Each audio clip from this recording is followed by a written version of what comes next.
இந்த நடேசன் பண்றதுக்கு எல்லாத்துக்கும் நிலா சப்போர்ட் பண்றது ரொம்ப தப்பு அப்படின்னு நினைக்கிறவங்க, மறக்காம நம்ம வீடியோக்கு ஒரு லைக் பண்ணிட்டு கமெண்ட்ல சொல்லுங்க. இப்போ நடேசன் வந்துட்டு ட்ரிங்க்ஸ் பண்ணி வீட்ட எல்லாத்தையுமே வந்து ரொம்பவே கேவலமா எல்லா இடத்துலயும் அவங்க ஸ்நாக்ஸு, அப்புறம் தண்ணி பாட்டில் அப்படி இப்படின்னு போட்டு வச்சிருந்தாங்க. ரொம்ப கண்றாவியா வச்சிருந்தாங்க. இவங்க கொடைக்கானல்ல இருந்து வந்துட்டு ஃபுல்லா கிளீன் பண்ணியிருந்தாங்க. ஸோ இன்னைக்கான எபிசோட்ல வந்து பார்த்தீங்கன்னா, இவ்ளோ நேரம் ஆயிருச்சு. நீங்க இப்படிலாம் பண்ணி வச்சிருக்கீங்க. கிளீன் பண்ணி முடிக்கிறதுக்கே இவ்ளோ நேரம் ஆயிருச்சு. இன்னமும் இந்த வாடை போகல. ஏன் இப்படி இருக்கீங்க? அப்படின்னு சொல்ல, இந்த நடேசன் இருந்துட்டு, "அ என்னடா இப்ப தெரியாம பண்ணிட்டேன். மாத்தி மாத்தி அட்வைஸ் பண்ணிட்டே இருக்கிறீங்க. வந்ததுலேருந்து இவ்ளோ நேரம் அட்வைஸ் பண்ணிட்டு இருக்கீங்க. நீங்க என்ன உடனே வருவீங்களான்னு நான் நெனச்சேன். நம்ம கிளீன் பண்ணிருவோம் இவைங்க வர்றதுக்கு முன்னாடி நான் நெனச்சிட்டு இருந்தேன். நீங்க வேகமா வந்துட்டீங்க." அப்படின்ற மாதிரி இவரு பதில் சொல்றாரு. அதுக்கு நம்ம நிலா இருந்துட்டு, "ஏன் அங்கிள் இப்படிலாம் பேசுறீங்க? நீங்க பேசுறது சரியா? இப்படிலாம் வந்து ட்ரிங்க்ஸ் பண்ணிட்டு இருந்தா என்ன அர்த்தம்? வீட்டுக்குள்ள வரும்போது அவ்ளோ கேவலமா இருந்துச்சு. ஒரு நாய் கூட இந்த வீட்டுக்குள்ள வந்து இருக்காது. அப்படி கேவலமா இருந்தது. இங்க நம்ம இத்தன பேர் இருக்கோம்ல. முதல்ல நம்ம வீட்ட நம்ம மதிக்க கத்துக்கிறணும். அதுக்கப்புறம் தான் மத்தவங்க நம்ம வீட்ட பத்தி பேசுறத வந்து நம்ம கேட்கணும். சும்மா எதுக்கு எடுத்தாலும் அடுத்தவங்க அப்படி பேசுறாங்க, இந்த வீட்டு மேல அப்படி என்ன பெருசா இது இருக்குது. அதனால நான் மட்டும் என்ன பண்ணிட்டேன் அப்படி இப்படின்னு சொல்லிட்டு, இந்த மாரிலாம் பண்ணாதீங்க அங்கிள். அது எல்லாத்தையுமே விடுங்க. இதெல்லாம் ஒரு பக்கம் இருக்கட்டும். இப்படி நீங்க குடிச்சு, குடிச்சு உங்க உடம்புக்கு ஏதாவது ஒண்ணு ஆச்சுன்னா என்ன பண்ணுவீங்க? ஏற்கனவே லோ பிரஷர் இருக்குது, அது இருக்கு, இது இருக்கு, சுகர் இருக்கு அப்படி இப்படின்ட்டு சொல்லிட்டு இருக்காங்க. இல்ல நீங்க ட்ரிங்க்ஸ் பண்ணிட்டு இருந்தா இன்னும் என்னெல்லாம் பிரச்சனை வரும்? அப்படின்னு சொல்லிட்டு நிலா சொல்றாங்க. அதுக்கு நடேசன் இருந்துட்டு, "அப்படிலாம் யாரும் ஒண்ணும் எனக்காக வருத்தப்பட வேண்டாம். அதுக்கு மீறி ஏதாவது ஒண்ணு வந்து போனா போயிட்டு போறேன். இப்ப எதுக்கு தேவையில்லாம என்னைய இது பண்ணி உட்கார உட்கார வச்சு அட்வைஸ் பண்ணிட்டு இருக்கீங்க?" அப்படின்னு சொல்லிட்டு இந்த நடேசன் கேட்க, உடனே சேரனா இருந்துட்டு, "இவர்கிட்ட பேசி எந்த பிரயோஜனமும் இல்லப்பா. பேசாம நீயி ரூம்குள்ள போப்பா" அப்படின்னு சொல்றாங்க. "இல்லண்ணே அதெல்லாம் இல்ல. அங்கிள் இனிமே ட்ரிங்க்ஸ் பண்ண மாட்டாரு. தயவு செஞ்சு சொல்றத கேளுங்க அங்கிள். வீட்ல நான் ஒரு மருமக இருக்கிறேன். நம்ம இங்க ஒரு குடும்பமா இருக்கிறோம். தேவையில்லாம அடுத்தவங்கள கூட்டிட்டு வந்து அவங்க எப்படி படுத்திருந்தாங்க தெரியுமா? அவங்களோட ட்ரெஸ் எல்லாம் விலகி பார்க்கறதுக்கே கண்றாவியா இருந்துச்சு அங்கிள். நான் எப்படி வீட்டுக்குள்ள வர முடியும் சொல்லுங்க?" அப்படின்னு சொல்லவுமே, இந்த நடேசன் இருந்துட்டு, "சாரிம்மா. இனிமே நான் இந்த மாரி தப்பெல்லாம் பண்ண மாட்டேன்." அப்படின்னு சொல்றாங்க. "இதெல்லாம் நீங்க குடிக்கவும் கூடாது அங்கிள்." அப்படின்னு சொல்லிட்டு நம்ம நிலா சொல்ல, "சரிம்மா இனிமே நான் குடிக்கவே மாட்டேன். உன் மேல சத்தியமா நான் குடிக்க மாட்டேன்." அப்படின்னு சொல்லிட்டு அங்கருந்து எழுந்திரிச்சு போயிறாரு. இவரெல்லாம் நம்பவே கூடாதுப்பா. இப்படிதான் ஏதாவது ப்ராமிஸ் பண்றேன், அது பண்றேன், இது பண்றேன்னு சொல்லுவாரு. ப்ராமிஸ் பண்ணுவாரு. ஆனா அவர் சொல்றத நம்ம நம்பவே கூடாது அப்படின்னு சொல்லிட்டு இந்த அ சேர் அண்ணா வந்து சொல்றாங்க. அதுக்கப்புறமா நம்ம இதுக்கு முன்னாடி வீடியோல சொன்னது மாதிரி அவங்க வந்து பார்த்தீங்கன்னா, ஃபுல்லா எல்லாமே வந்து பணத்தெல்லாம் எண்றாங்க. அதுக்கப்புறம் பணத்த குடுத்து ஆளாளுக்கு அவங்களோட சேலரிய குடுக்குறாங்க. ஃபர்ஸ்ட் டைம் நம்ம சோழன் வந்து அவர் வாங்குன சம்பளத்த கொண்டு வந்து குடுக்குறாரு. அதில செலவெல்லாம் போக மிச்சம் ஒரு ரூ. 35,000 இருக்கு. அதில டிவி வாங்கலாம் அப்படின்னு சொல்லிட்டு பிளான் பண்ணியிருக்கிறாங்க. இப்போ இவங்க கணக்கெல்லாம் எழுதி வச்சு, ஒரு நாள் நம்ம எல்லாருமே கிளம்பி டிவி வாங்கலான்னு பிளான் பண்ணிட்டு இருக்கிற நேரத்தில, கரெக்ட்டா நடேசன் அப்பா வந்து பார்த்தீங்கன்னா, குடிச்சிட்டு வராரு மறுபடியும். அப்போ நம்ம சேரனா இருந்துட்டு, ஏன்ப்பா இப்படி பண்றீங்க? காலையில தான் நிலா மேல சத்தியம் பண்ணிட்டு போனீங்க, குடிக்கவே மாட்டேன்னு. மறுபடியும் இப்படி குடிச்சிட்டு வந்திருக்கீங்க." அப்படின்னு சொல்ல, உடனே சோழன் இருந்துட்டு, "என்னது நிலா மேல சத்தியம் பண்ணாரா? இந்த ஆள அப்படியே உயிரோட விடவே கூடாது. இவரு இருந்தா நமக்கு தான் தொந்தரவு." அப்படின்னு சொல்லிட்டு இந்த சோழன் பயங்கரமா கத்த ஆரம்பிக்கிறாங்க. அப்போ நம்ம நடேசன் இருந்துட்டு, "டேய் என் வீடுடா. நான் என்ன வேணாலும் பண்ணுவேன். குடிப்பேன், கூத்தடிப்பேன். இதெல்லாம் யாரும் எதுவும் கேட்கக்கூடாது." அப்படின்னு சொன்னது மட்டும் இல்லாம, "என்ன புது மாப்பிள்ளன்ற திமிரா உனக்கு? ரொம்ப அப்படியே முறுக்கிட்டு வர." அப்படின்னு சொல்லிட்டு போறாரு. அதுக்கப்புறமா நம்ம நிலா இருந்துட்டு, இப்போ சப்போர்ட் பண்றாங்க. என்னன்னா, "சரி விடுங்க. அவர அப்படியே உட்டுருங்க. தேவையில்லாம அவர்கிட்ட போயிட்டு யாரும் எதுவும் சண்டை போட்டுக்க வேண்டாம். இனிமே இத பத்தி அவர்கிட்ட பேசவும் வேண்டாம்." அப்படின்னு சொல்லிட்டு நிலா சொல்றாங்க. ஸோ ஆரம்பத்துல இருந்தே நிலா வந்து நடேசனுக்கு ஃபுல் சப்போர்ட் பண்ணிட்டுருக்காங்க. நடேசன் வந்துட்டு பெரிய உண்மைய மறைச்சு வச்சிருக்கிறாரு தான். பட் அதுல வந்து நம்ம இல்லன்னு சொல்லல. அதுக்காக இப்படிலாம் ஒரு குடும்பத்தில வயசுல மூத்தவர இப்படிலாம் காட்டுறது ரொம்ப ஓவரா தான் இருக்கு. இப்படி பண்றவருக்கு நிலா சப்போர்ட் பண்றதும், அதுவும் ரொம்ப ஓவரா தான் இருக்குது. சரி இதுக்கப்புறம் வந்து பார்த்தீங்கன்னா, மறுநாள் காலையில விடிஞ்சதுமே வந்து பார்த்தீங்கன்னா, நடேசன் கூட வந்து நெறைய ஒரு 4 பேரு லோன் குடுத்தவங்க வந்து சண்ட போடுறாங்க. அதாவது இவரு வண்டி வாங்கியிருந்தார் இல்லையா? அந்த வேனுக்கு வந்து பார்த்தீங்கன்னா, சண்டை போடுறாங்க. இஎம்ஐ கட்ட சொல்லி. 2 மாசமா இஎம்ஐ கட்டவும் மாட்டேங்கிற. நீ அதேமாரி வண்டி சாவியும் குடு அப்படின்னு சொல்லிட்டு வந்து சண்டை போடுறாங்க. அப்ப இந்த 4 பேருமே என்ன பண்றாங்கன்னா, பசங்க 4 பேருமே வந்துட்டு வந்த 4 பேர அடிக்க விடாம தடுக்குறாங்க. "ஏன்பா இப்படி பண்றீங்க?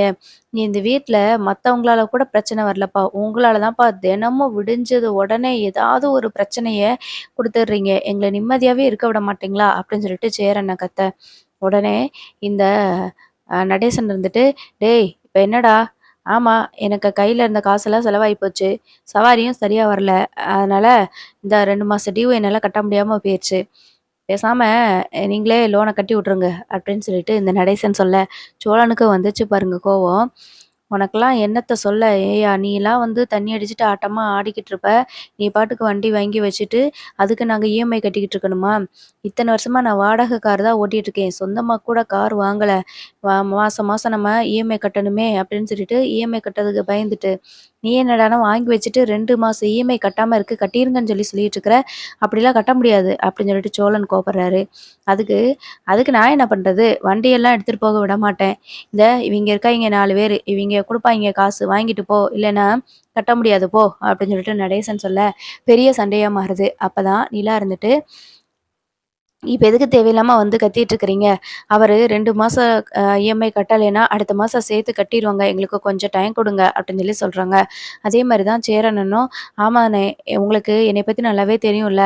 கண்டிப்பா நானு உங்களுக்கு சேர வேண்டிய பணத்த நான் வந்து கட்டிர்றேனே. எனக்கு 1 மாசம் மட்டும் டைம் குடுங்க ப்ளீஸ் அப்படின்னு சொல்லிட்டு கெஞ்சிட்டு இருக்கிறாங்க. அதுக்கு அதுல இருந்த ஒருத்தர் சொல்றாரு, அப்படியெல்லாம் டைம் குடுக்க முடியாது. ஏன்னா, உங்க அப்பா இப்படிதான் இப்பயே எங்க முன்னாடியே எங்க பணத்த வாங்கி வச்சுட்டு, இவ்ளோ திமிரா பேசிட்டு இருக்கும்போது, நாளைக்கெல்லாம் இவன் பணத்த குடுப்பான்னு சொல்லிட்டு நாங்க எப்படி நம்புறது? ஒண்ணு பணம் வரணும். அப்படி இல்லைன்னா, வண்டி சாவிய வாங்கி குடு. நாங்க வண்டி எடுத்துட்டு போய்க்கிட்டே இருக்கோம். அப்படின்னு சொல்லி இந்த ந அ லோன் கலெக்ட் பண்ண வந்தவரு வந்து ஒருத்தர் சொல்றாரு. அதுக்கு, "ஓ! வண்டிய கை வச்சுருவியோ? வண்டிய கைய வச்ச கைய வெட்டிருவேன்." அப்படி இப்படின்னு சொல்லிட்டு இந்த நடேசன் கத்த, உடனே அவரு, "ஏன்டா டேய்! பணத்த உன்னைய நம்பி நாங்க பணத்த குடுத்தோம் பாரு, எங்கள சொல்லணும்." அப்படின்னு சொல்லிட்டு வேகமா அடிக்க போக, உடனே சேரன் இருந்துட்டு, "ஏண்ணே நீங்க இப்படி பண்றீங்க? அவர் தான் அப்படி பேசிட்டு இருக்கிறாருன்னா, எங்கள நம்ப மாட்டீங்களா?" அப்படின்னு சொல்லி சொல்றாங்க. "உங்களையும் நம்ப முடியாது. இந்த ஆளே இப்படி இருக்கும்போது, இந்த ஆளுக்கு பிறந்த பசங்க நீங்க. நீங்க மட்டும் எப்படி இருப்பீங்க? எனக்கு இப்போ காசு வரல அப்படின்னா, இந்த இடத்த விட்டு ஒரு அடி நகர மாட்டேன். இப்ப எனக்கு காசு வரணும். அப்படி இல்லன்னா, நான் போலீஸ்க்கு ஃபோன் போட்டு சொல்லிருவேன். இல்லன்னா மரியாதையா வண்டி சாவிய வந்து வாங்கி குடுத்துருவோம். அவங்களே வந்து சாவிய வாங்கி குடுத்துருவாங்க. இல்லைன்னா மரியாதையா நீங்க வாங்கி குடுங்க." அப்படின்னு சொல்லிட்டு அவைங்க சண்டை போட, உடனே இந்த சண்டை எல்லாத்தையும் பார்த்துட்டு இருந்த நிலா, வேகமா போயி பணத்த எடுத்துட்டு வந்து குடுத்துடலாம் அப்படின்னு சொல்லிட்டு உள்ள போறாங்க. அப்போ சோழன் பின்னாடியே போறாரு. "என்னாச்சு நிலா? இந்த ஆளு இப்படிதான் ஏதாவது பண்ணிக்கிட்டே இருப்பாரு. தேவையில்லாம நீ டென்ஷன் ஆகாத. நீ வெளியில வர வேண்டாம். நீ உள்ளவே இரு. நாங்க ஏதாவது பேசி சமாளிச்சுக்கிறோம்." அப்படின்னு சொல்லி சொல்லும்போது, பாண்டி, பல்லவன், அப்புறம் சேரன 3 பேரையுமே உள்ள கூப்பிடுங்க அப்படின்னு சொல்லி சொல்றாங்க நிலா. உடனே இவங்க 3 பேருமே உள்ள போகும்போது, "என்னாச்சுப்பா நிலா? தேவையில்லாம தேவையில்லாம எப்படி வந்து சண்டை போட்டுட்டு இருக்காங்கன்னு பாரேன். எல்லாத்துக்கும் காரணம் இந்த ஆளு தான். இந்த ஆளுக்கு வண்டி என் சொந்த வண்டி நான் அப்படி பண்றேன், இப்படி பண்றேன், சம்பாரிக்கிறேன், செய்றேன்னு சொல்லிட்டு சம்பாரிக்கிற எல்லாத்தையும் குடிச்சுட்டா, குடிச்சு காலி பண்ணிட்டா, பிறகு எப்படி வண்டிக்கு லோன் கட்டுவாரு? அப்படின்னு சொல்லிட்டு மாத்தி மாத்தி ஆளுக்கு ஒரு பக்கம் ஒவ்வொரு கருத்து சொல்லிக்கிட்டு இருக்கிறாங்க. அப்ப நிலா இருந்துட்டு, "கொஞ்ச நேரம் அமைதியா இருங்க. எப்படினாலும் இப்ப இவங்க பணத்த வாங்காம போக மாட்டாங்க. நம்மளும் இப்ப இவங்கள இங்கேருந்து அனுப்புறதுக்கு ஒரே வழி நம்மகிட்ட இருக்கிற பணத்த எடுத்து குடுக்குறது தான்." அப்படின்னு சொல்லி சொல்றாங்க. "என்ன நிலா சொல்ற நீயி? என்ன சொல்ற? ரூ. 35,000 எடுத்து வச்சிருக்கோமே டிவி வாங்குவோன்னு. அதையா சொல்ற?" அப்படின்னு சொல்லி கேட்குறாங்க. அதுக்கு நிலா இருந்துட்டு, "ஆமா. அதத்தான் அதத்தான் சொல்றேன். என்ன பண்றது? அதத்தான் குடுத்தாகணும். வேற வழி இல்ல." அப்படின்னு சொல்லிட்டு நிலா சொல்றாங்க. அதுக்கு நம்ம சேரன் இருந்துட்டு வேகமா பல்லவன பார்க்குறாங்க. பல்லவன் வந்து, "என்ன நீ இப்படி சொல்றீங்க? அந்த ஆள அந்த ஆள் வண்டிய எடுத்துட்டு போகட்டும். இல்லன்னா அது அந்த வண்டி வாங்குனத நம்மகிட்ட சொல்லிட்டா வாங்குனாரு. அது அந்த ஆளு பாடு. என்னனாலும் பண்ணிட்டு போட்டும். வந்து டியூவ கட்டுறாரு. இல்லன்னா வண்டிய எடுத்துட்டு போகட்டும். என்னனாலும் பண்ணட்டும். அதுக்காக நம்ம வந்து இந்த பணத்த குடுக்க வேண்டாம் நீ. ஆசாசையா டிவி வாங்கணும்னு வச்சிருந்த பணத்த இப்படி குடுக்கணும்னு சொல்றீங்களே!" அப்படின்னு சொல்லிட்டு இந்த பல்லவன் ஒரு மாதிரி அழுகுற மாரி போக, உடனே சோழன் இருந்துட்டு, "ஆமா நிலா, இதுலருந்து நான் கூட செலவுக்கு காசு எடுக்காம அப்படியே கொண்டு வந்து உன்கிட்ட குடுத்தேன். நீ என்னடான்னா அவ்வளோ பணத்தையும் கொண்டு போய் டியூ கட்டிருவோன்னு சொல்ற?" அப்படின்னு சொல்லிட்டு இருக்கும்போது, வேகமா நிலா இருந்துட்டு சேர் அண்ணன்கிட்ட, "அண்ணே இந்த மாசம் இல்லன்னா அடுத்த மாசம் நம்ம டிவி வாங்கிக்கிருவோம். இப்போதைக்கு இந்த பிரச்சனைய முடிச்சு விடுவோம் அண்ணே. வேற வழியே இல்ல. நான் சொல்றது சரிதானே?" அப்படின்னு சொல்லிட்டு இந்த நிலா சொல்ல, உடனே சேர் அண்ணா இருந்துட்டு, "சரிப்பா, நீ சொன்னது மாதிரியே பேசாம அந்த பணத்த எடுத்து முதல்ல டியூவுக்கு கட்டி கட்டி விட்டுருவோம். அதுக்கப்புறம் மத்தத பார்த்துக்கலாம்." அப்படின்னு சொல்லி சொல்றாங்க. பல்லவன் வந்துட்டு, "என்னண்ணே நீயும் அண்ணி கூட சேர்ந்துக்கிட்டு சரின்னு சொல்ற. என்ன அந்த ஆளுக்கு மட்டும் எவ்வளோதான் தப்பு பண்ணாலும், என்ன பண்ணாலும் அந்த ஆளுக்கு மட்டும் தண்டனையே கிடையாதா?" அப்படின்னு சொல்லிட்டு இந்த பல்லவன் கத்த, உடனே "ஒரு நிமிஷம் இரு பல்லவா" அப்படின்னு சொல்லிட்டு இந்த நிலா என்ன பண்றாங்கன்னா, அவங்களோட டியூ அமௌண்ட்ட மொத்தமா செட்டில் பண்ணி விடுறாங்க. காசு வந்திருக்குன்னு சொல்லிட்டு தான் இப்ப போறோம். அடுத்த மாசம் கரெக்ட்டா இதே நாள்ல வருவோம். இதே தேதியில வந்து, எங்களுக்கு மட்டும் காசு வரல, எங்க வண்டி நிப்பாட்டி இருந்தாலும் வண்டி எடுத்துட்டு போய்க்கிட்டே இருப்போம் அப்படின்னு சொல்லிட்டு மிரட்டிட்டு போறாங்க. உடனே நம்ம நிலா இருந்துட்டு, "ஏன் அங்கிள் இப்படிலாம் பண்ணிட்டுருக்கீங்க? இப்போ உங்களுக்கு சந்தோஷமா?" அப்படின்னு சொல்லி சொல்றாங்க. "என்ன அந்த 4 பயலுகளும் என்கிட்ட காசு இல்ல, எங்கள்ட்ட காசு இல்ல, அப்படி இப்படின்னு இருந்தானுங்க. இப்போ மட்டும் காசு எங்கேருந்து வந்துச்சா? அதானே மாசம் மாசம் டீவு இவைங்க கட்ட வேண்டியது தானே!" அப்படின்னு சொல்லி சொல்லும்போது, நம்ம சேரன் இருந்துட்டு, "ஏன்பா இப்படி பண்றீங்க? நீங்க ஆரம்பத்துல இருந்தேன்னு எங்களுக்கு ஒரு நல்ல அப்பாவா நடந்திருக்கீங்களா? இப்ப மட்டும் ஏன்பா இப்படிலாம் வந்து இது பண்ணிக்கிட்டு இருக்கிறீங்க? வயசாயிருச்சே! இனிமேலாவது எங்களுக்கு தொல்ல குடுக்காம இருக்கணும்னு நீங்க நினைக்கவே மாட்டீங்களா?" அப்படின்னு சொல்லிட்டு சொல்றாங்க. அதுக்கு பாண்டி இருந்துட்டு, "அப்படி அவர் நினைச்சிருந்தா தான், இப்போ இப்படி பிரச்சனையெல்லாம் இழுத்துட்டு வரமாட்டார்லண்ணே! கொஞ்சமாவது பொறுப்பான அப்பாவா நடந்திருப்பார்ல. அப்படி எந்த ஒரு எண்ணமுமே கிடையாது. எந்த நம்மளோட தல விதி. இவருக்கு போய் நம்ம பிள்ளைகளா பிறந்து தொலைஞ்சுட்டோம். அதனால தான் இப்ப நம்ம அனுபவிச்சுக்கிட்டு இருக்கிறோம்." அப்படின்னு சொல்லிட்டு இந்த நடேசன வந்து திட்டுறாரு பாண்டி. அதுக்கு நிலா இருந்துட்டு அமைதியாவே அப்படி பார்த்துட்டே இருக்கிறாங்க. நிலாவ பார்த்துக்கிட்டேன்னு இந்த நடேசன் இருந்துட்டு, "என்னம்மா ரொம்ப ஓவரா பேசிட்டு இருக்கிறானுங்க. ஏன் செய்ய வேண்டியதானே? அப்பாவுக்கு செய்யாம வேற யாருக்கு செய்வாங்க? அதான் தோளுக்கு மேல வளர்ந்துட்டாய்ங்க. ஆளாளுக்கு கை நெறைய சம்பாரிக்கிறாய்ங்கல்ல. குடுக்க வேண்டியது தானே!" அப்படின்னு சொல்லிட்டு நடேசன் சொல்ல, உடனே பாண்டி இருந்துட்டு, "நான் உடம்புக்கு சரியில்லன்னு பார்த்துட்டு நானும் பொறுமையா போகட்டும், பொறுமையா இருப்போம், பொறுமையா இருப்போம்ன்னு நெனச்சிட்டு இருந்தா, என்ன ஓவரா பேசிட்டு இருக்கீங்க?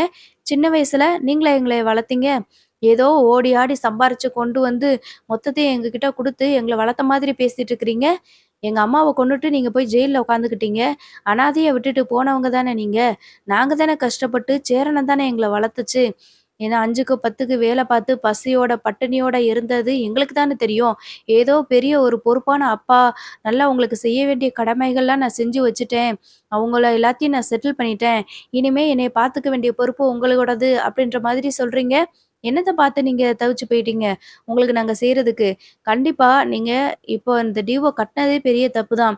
கொஞ்சம் கூட எதிர்பார்த்துறாதீங்க. நான்லாம் ஏதாவது செய்வேன்னு சொல்லிட்டு. இப்படி இந்த ஆளுக்கு பணத்த குடுக்குறதுக்கு தான் என்கிட்ட பணம் கேட்டிருந்தீங்கன்னா, நான் குடுத்துருக்கவே மாட்டேன். இனிமே இந்த ஆளுக்காக இந்த டியூ கட்டணும் அப்படி இப்படின்னு சொல்லிட்டு என்கிட்ட பணத்த கேட்காதீங்க அப்படின்னு சொல்லிட்டு பாண்டி வந்து கோவத்துல கத்திட்டு வண்டி எடுத்துட்டு போயிர்றாரு. அதுக்கப்புறமா சோழன் இருந்துட்டு, "ஆமா நிலா, நானு கஷ்டப்பட்டு நைட்டு பகலுமா சம்பாரிச்சு கொண்டு வந்த காசு எல்லாத்தையுமே உன்கிட்ட தான் கொண்டு வந்து குடுத்தேன். நீ பாட்டுக்கு எடுத்து இவரோட வண்டி டியூவ கட்டுறதுக்கு குடுத்துட்ட. அப்படி என்ன இவர் நமக்கு சம்பாரிச்சு கொட்டிட்டாரு? வாய் கிழியாம பேசுறாரு பாரேன். சின்ன வயசுல எங்கள அப்படியே அனாதையா விட்டுட்டு போனவர் தானே! நாங்க தானே கஷ்டப்பட்டு வளர்ந்துருக்குறோம். பாண்டி சொன்னதுல என்ன தப்பு இருக்குது? ஒரு வேள சோறு இல்லாம என்ன கஷ்டப்பட்டுருப்போம். சேரண்ணன் தான் எங்கள கஷ்டப்பட்டு வளர்த்துச்சு, படிக்கவும் வச்சுச்சு. நாங்க எங்கள வளர்க்குறதுக்காக, எங்கள படிக்க வைக்கிறதுக்காக சேரன் சின்ன வயசுலேருந்து வேலைக்கு போயிட்டு இப்பயும் கஷ்டப்பட்டுக்கிட்டு இருக்கு. என்னமோ இவரு எங்கள வளர்த்து எல்லா வேலையும் எங்களுக்கு எல்லா கடமையும் செஞ்சு வச்ச மாதிரி பேசுறாரு. பாண்டி சொன்னதுல எந்த தப்புமே இல்ல. இவருக்கு பணம் குடுக்குறதா இருந்துச்சுன்னா, இனிமே என்கிட்ட சம்பள காச கேட்காத. இவரு வண்டி டீவ இவர் தான் கட்டணும். அப்படின்ற மாதிரி நம்ம சோழனும் கோவப்பட்டு அங்கருந்து போயிர்றாங்க. அதுக்கப்புறமா பல்லவன் வந்து அப்படியே அமைதியா இருக்கிறாங்க. என்ன பண்ணாலும் இந்த ஆளுக்கு மட்டும் எதுக்கு நிலானி சப்போர்ட் பண்ணிட்டே இருக்கிறாங்க. வீட்ல வேற யாரு என்ன தப்பு பண்ணாலும், ஏன் சேரன் ஏதாவது தப்பு பண்ணாலும் கூட, நிலானி வந்து அவ்ளோ கேள்வி நம்ம சேரன் அண்ணா கேட்குறாங்க. ஆனா, இந்த ஆளு தப்பு பண்ணா மட்டும் எதுவுமே சொல்ல மாட்டேங்கிறாங்க. இவர் பண்ணது பெரிய தப்புங்கிறது தெரிஞ்சிருந்துமே, சரி போனா போகட்டும்னு சொல்லிட்டு விடுறதுக்கு என்ன காரணமா இருக்கும்? அப்படின்ற மாதிரி பல்லவன் யோசிச்சுக்கிட்டேன்னு, நான் ரொம்ப ஆசையோட இருந்தேன், எதிர்பார்ப்போட இருந்தேன். நம்ம எல்லாருமே ஒண்ணா உட்காந்து டிவி பார்க்கலாம் அப்படின்னு சொல்லிட்டு. ஆனா இப்ப எதுவுமே நடக்காம போயிருச்சு. ஏன்னா என்ன ஆசைப்பட்டது என்ன எதுவுமே என்னைக்குமே நடந்ததே கிடையாதே!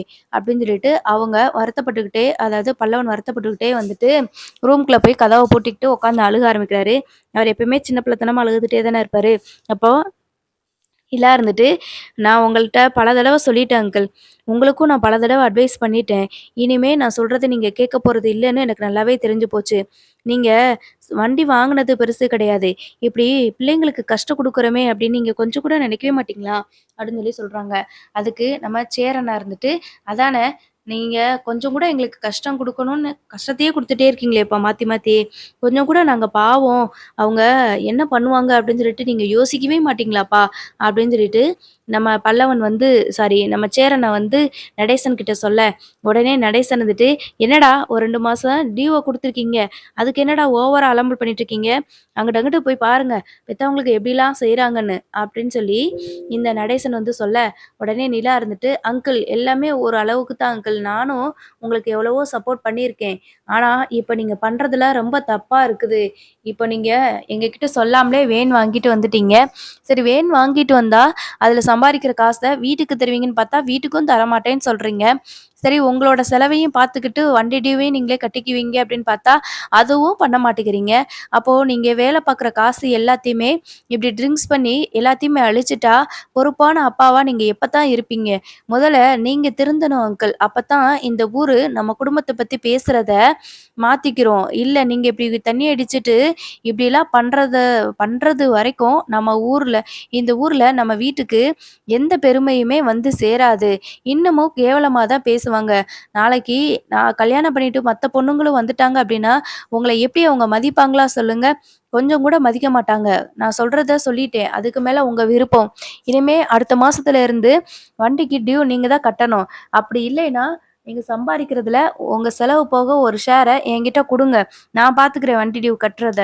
தேவையில்லாம இப்படி உடம்ப கெடுத்துக்கிட்டு இருக்காதீங்க, ட்ரிங்க்ஸ் பண்ணி. அது மட்டும் இல்ல, வர்றவங்க ஃப்ரெண்ட்ஸுங்க, அவங்க சைல்ட்ஹுட் ஃப்ரெண்ட்ஸு, அந்த ஃப்ரெண்ட்ஸ், இந்த ஃப்ரெண்ட்ஸ்ன்னு இருக்கிற காவாலி பசங்கள எல்லாத்தையும் கூப்பிட்டு அவைங்களுக்கும் வாங்கி குடுக்குறது. இந்த பழக்கத்த மாத்திக்கோங்க. அப்பதான் எல்லாருக்குமே நல்லது. கொஞ்சமாவது பெத்த பிள்ளைங்கள பத்தி நெனச்சு பாருங்க. அவங்களுக்கு குடுத்த கஷ்டம் போதும். இனிமே குடுக்கக்கூடாது எந்த கஷ்டமும் அப்படின்னு சொல்லிட்டு நெனைங்க அப்படின்னு சொல்லிட்டு நிலா கோவத்துல வீட்டுக்குள்ள போயிர்றாங்க.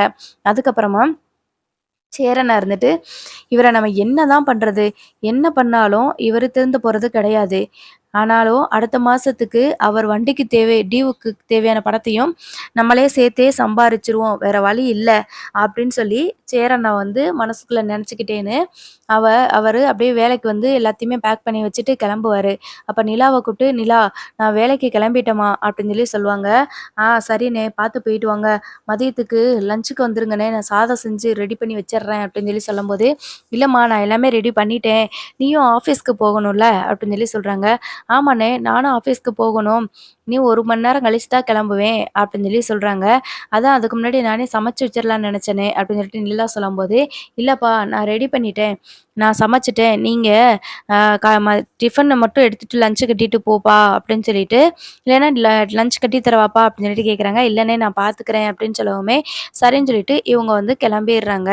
அதுக்கப்புறமா நேரா நம்ம நிலா வந்துட்டு அவங்களோட ஆஃபீஸ்ல போய் வேலைய பார்க்குறதுக்கு உட்கார்றாங்க. வீட்ல நடந்துட்டு இருந்த டென்ஷன் எல்லாத்தையுமே யோசிச்சு பார்த்துட்டு அப்படியே அமைதியா இருக்கும்போது, திவ்யா வந்து, "என்னாச்சு நிலா? ரொம்ப அப்செட்டா இருக்கிற மாதிரி இருக்க" அப்படின்னு சொல்லி சொல்றாங்க.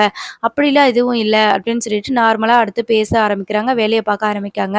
நம்ம பிசினஸ அடுத்த கட்டத்துக்கு எடுத்து போறதுக்கு ஒரு நல்ல ஆப்பர்ச்சுனிட்டீஸ் கிடைச்சிருக்குது அப்படின்னு சொல்லி சொல்லும்போது, "என்ன திவ்யா? என்னாச்சு?" அப்படின்னு சொல்லிட்டு கேட்குறாங்க.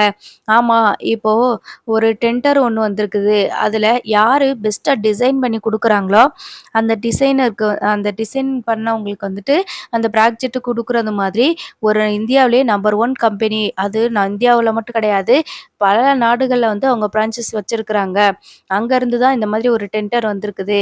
அப்படின்னு சொல்லி சொல்றாங்க. "ஓ! அப்படியா? சூப்பர். நல்ல விஷயம் தான். அதுக்கு கண்டிப்பா நம்ம டிசைன் பண்ணி குடுக்கலாம்." அப்படின்னு சொல்லிட்டு இருக்கிறாங்க. அப்போ அந்த போட்டியில பல கம்பெனி வந்து கலந்துக்கிறப்போ வரப்போகுது.